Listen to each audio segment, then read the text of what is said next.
sekarang saya akan menjelaskan mengenai luka. Luka adalah suatu kondisi yang menyebabkan kerusakan atau hilangnya sebagian jaringan tubuh yang disebabkan oleh berbagai kemungkinan penyebab seperti trauma benda tajam, benda tumpul, akibat perubahan suhu panas baik panas maupun dingin, akibat paparan zat kimia, akibat ledakan, gigitan hewan, sengatan listrik maupun penyebab lainnya.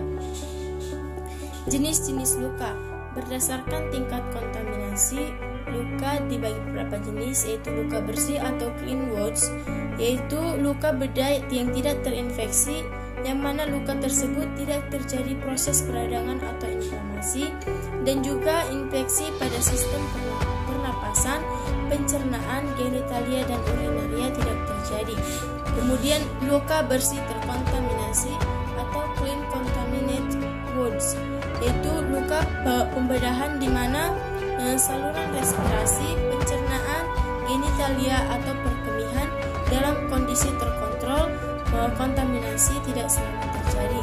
Kemudian luka terkontaminasi yaitu contaminated wounds, yaitu luka terbuka atau fresh atau luka akibat kecelakaan dan operasi dengan kerusakan besar dengan teknik aseptik atau kontaminasi dari saluran cerna.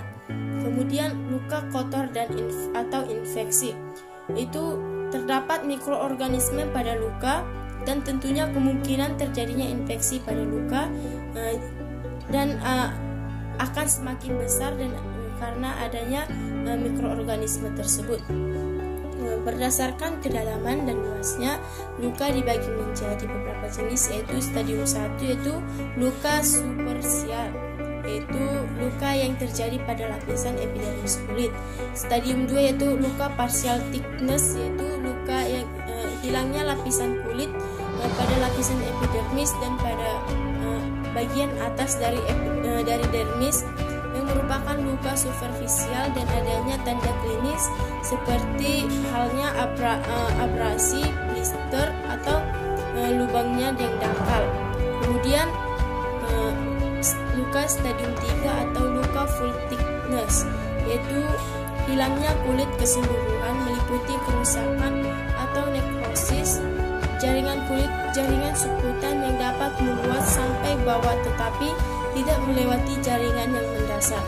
Kemudian stadium 4 yaitu luka full thickness, yaitu luka yang telah sampai mencapai lapisan otot, tendon, dan tulang dengan adanya destruksi ataupun kerusakan yang luas.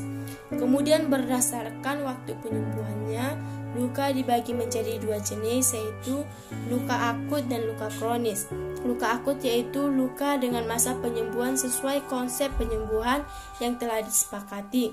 Contohnya itu luka sayatan, luka bakar, dan luka tusuk. Kemudian luka kronis. Luka kronis itu jenis luka yang mengalami kegagalan dalam proses penyembuhan dan dapat karena faktor eksogen dan endogen. Contohnya itu seperti ulcus decubitus, ulcus diabetik, dan ulcus venus ataupun luka bakar dan lain-lain. Macam-macam luka dan penanganannya itu seperti vulnus ekoriasi, yaitu luka lecet. Luka yang derajat nyerinya biasanya lebih tinggi dibandingkan dengan luka robek. Biasanya terletak pada ujung-ujung saraf nyeri di kulit. Cara penanganannya itu yang pertama yaitu melakukan membersihkan luka terlebih dahulu menggunakan NaCl 0,9% dan bersiap mendengarkan teriakan pasien. Karena jenis luka ini tidak memungkinkan kita melakukan anestesis. Namun analgetik boleh diberikan. Setelah bersih, berikan desinfektan. Perawatan jenis luka ini adalah perawatan luka terbuka, namun harus tetap bersih. Hindari penggunaan iodin salep pada luka jenis ini, karena hanya akan menjadi sarang kuman. Dan pemberian iodin juga tidak perlu dilakukan tiap hari, karena akan melukai jaringan yang terbentuk. Kemudian vulnus punctum atau luka tusuk, luka akibat logam yang harus diingat, maka kita harus curigai adanya bakteri Clostridium tetani dalam lubang tersebut. Cara penanganannya yaitu ketika melihat pasien luka tusuk, jangan asal menarik benda yang menusuk karena bisa mengakibatkan terlukaan tempat lain ataupun mengenai pembuluh darah. Bila benda yang menusuk sudah dicabut, maka kita harus lakukan adalah membersihkan luka dengan menggunakan H2O2, kemudian didesinfektan. Lubang luka ditutup menggunakan kasa, namun dimodifikasi sehingga ada aliran udara yang terjadi. Yang ketiga yaitu vulnus contussus, yaitu luka memar. Luka memar tentunya jangan diurut ataupun ditekan-tekan karena hanya akan mengakibatkan robek pembuluh darah semakin lebar. Cara penanganannya yaitu kompres dengan air dingin karena akan mengakibatkan vasokonstriksi pembuluh darah sehingga memampatkan pembuluh darah yang robek.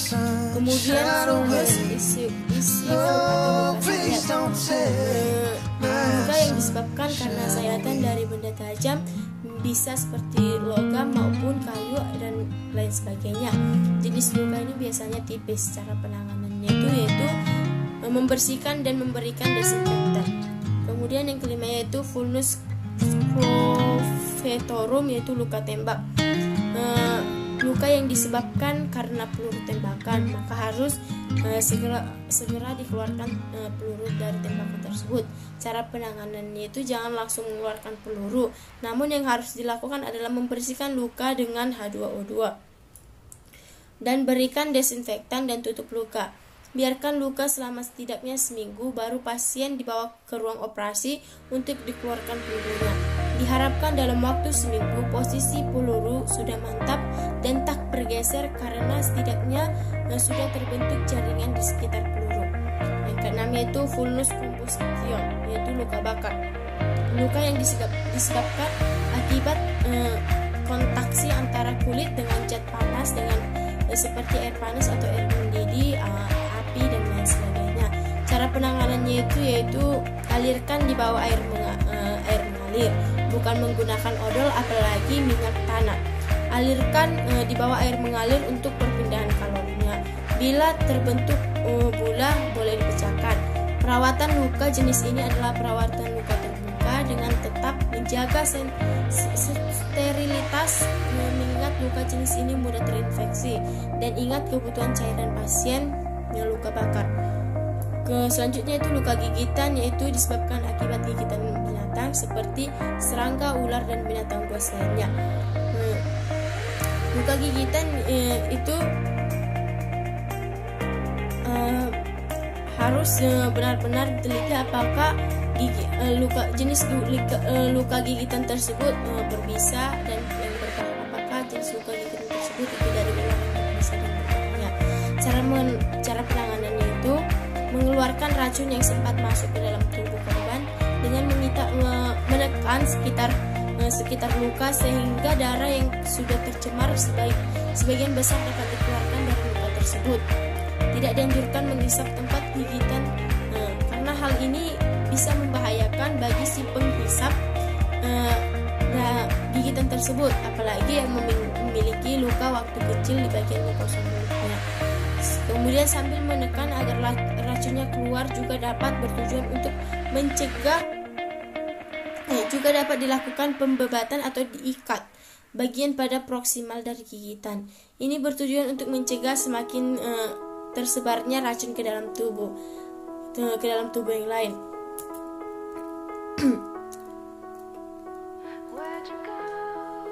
Selanjutnya itu segera dibawa kepada pusat kesehatan yang lebih maju untuk perawatan lanjut. Kemudian laserasi atau luka parut yang disebabkan oleh benda keras yang merusak permukaan kulit, misalnya karena jatuh saat berlari. Cara penanganannya itu bila ada perdarahan, hentikan terlebih dahulu dengan cara menekan bagian yang mengeluarkan darah dengan kasar steril dan sapu atau kain bersih. Kemudian cuci dan bersihkan sekitar luka dengan air tersebut. Luka dibersihkan dengan kasus steril atau benda lain yang cukup bersih, perhatikan pada luka. Bila dijumpai benda asing seperti kerikil, kayu, pasir atau benda lainnya, keluarkan. Bila terjadi luka terlalu dalam, bila terjadi luka terlalu dalam, langsung dirujuk ke rumah sakit. Setelah bersih dapat diberikan antiinfeksi lokal seperti povidone, iodin atau kasa antiinfeksi. Kemudian luka terpotong atau sinovis. Ini disebabkan oleh benda tajam, yaitu bentuk lukanya teratur dan dalam. Perdarahan cukup banyak, apalagi kalau ada bakteri yang cara penanganannya ini yaitu dengan menekan bagian yang mengeluarkan darah dan menggunakan pasta steril atau kain bersih. Bila ada pembuluh nadi yang ikut terpotong dan cukup besar, dilakukan pembalikan turniket. Pembalikan dilakukan dengan menempatkan tali atau ikat pinggang satu tangan pada bagian antara luka dan jantung sekitar luka. Kemudian dengan menggunakan sepotong kayu atau ballpoint, tali atau ikat pinggang atau sapu tangan tadi diputar sampai lilitannya benar-benar kencang. Tujuan dari cara ini yaitu untuk menghentikan aliran darah yang keluar dari luka. Setelah itu luka ditutup dan dirujuk ke rumah sakit. Pembebatan turniket dilakukan pada lengan atas atau paha. Pembebatan di tempat lain tidak akan efektif pada luka yang tertulis dioles anti-infeksi. Proses penyembuhan luka itu mencakup beberapa fase, yaitu pertama fase inflamasi. Fase inflamasi ini adalah adanya respon vaskuler dan seluler yang terjadi akibat perlukaan yang terjadi pada jaringan merah. Tujuannya itu hendak dicapai adalah menghentikan perdarahan dan membersihkan area luka dari benda asing, sel-sel mati dan bakteri untuk mempersiapkan dimulainya proses penyembuhan. Secara klinis fase inflamasi ini ditandai dengan eritema, hangat pada kulit, edema dan rasa sakit yang berlangsung sampai hari ketiga dan keempat. Kemudian yang kedua itu fase proliferatif, yaitu memperbaiki dan menyembuhkan luka dan ditandai dengan proliferasi sel. Peran fibrolas sangat besar pada proses perbaikan, yaitu bertanggung jawab pada persiapan menghasilkan produk struktur protein yang akan digunakan selama proses rekonstruksi jaringan. Fase proliferasi akan berakhir jika epitel dermis dan lapisan kolagen telah terbentuk. Terlihat proses kontraksi dan akan dipercepat oleh berbagai growth factor yang dibentuk oleh makrofag dan platelet. Yang ketiga itu fase maturasi, fase yang dimulai pada minggu ketiga setelah perlukaan dan berakhir sampai kurang lebih 12 bulan. Tujuan dari fase maturasi ini yaitu menyempurnakan terbentuknya jaringan baru menjadi jaringan penyembuhan yang kuat dan bermutu. Selanjutnya itu faktor yang mempengaruhi penyembuhan luka, yaitu yang pertama faktor usia. Semakin tua seseorang maka akan menurunkan kemampuan penyembuhan jaringan. Kemudian yang kedua infeksi. Infeksi tidak hanya menghambat proses penyembuhan luka, tetapi dapat juga menyebabkan kerusakan pada jaringan sel penunjang, sehingga akan menambah ukuran dari luka itu sendiri, baik panjang maupun kedalaman luka. Yang ketiga itu hipovolemia, itu kurangnya volume darah akan mengakibatkan vasokonstriksi dan menurunnya ketersediaan oksigen dan nutrisi atau untuk penyembuhan luka. Yang keempat itu hematoma, merupakan bekuan darah. Seringkali darah pada luka secara bertahap diabsorpsi oleh tubuh masuk ke dalam sirkulasi. Tetapi jika terdapat bekuan yang besar, hal tersebut memerlukan waktu untuk dapat diabsorpsi tubuh sehingga menghambat proses penyembuhan darah. Kemudian yang kelima itu benda asing. Benda asing seperti pasir dan mikroorganisme lainnya akan menyebabkan terbentuknya suatu abses sebelum benda tersebut diangkat. Kemudian iskemia, yaitu merupakan suatu keadaan di mana terdapat penurunan suplai darah pada bagian tubuh akibat dari obstruksi dari aliran darah. Kemudian diabetes. Hambatan terhadap sekresi insulin akan mengakibatkan peningkatan gula darah. Nuri tidak akan masuk ke dalam sel. Akibat hal tersebut juga terjadi penurunan protein kalori tubuh. Yang ke-8 itu pengobatan, yaitu pengobatan steroid itu menurunkan mekanisme peradangan normal tubuh terhadap cedera. Kemudian antikoagulan yaitu mengakibatkan perdarahan. Dan yang terakhir yaitu antibiotik, yaitu efektif diberikan segera sebelum pembedahan untuk bakteri penyebab kontaminasi yang spesifik. Jika diberikan setelah luka pembedahan tertutup, tidak akan efektif akibat koagulasi intravaskular.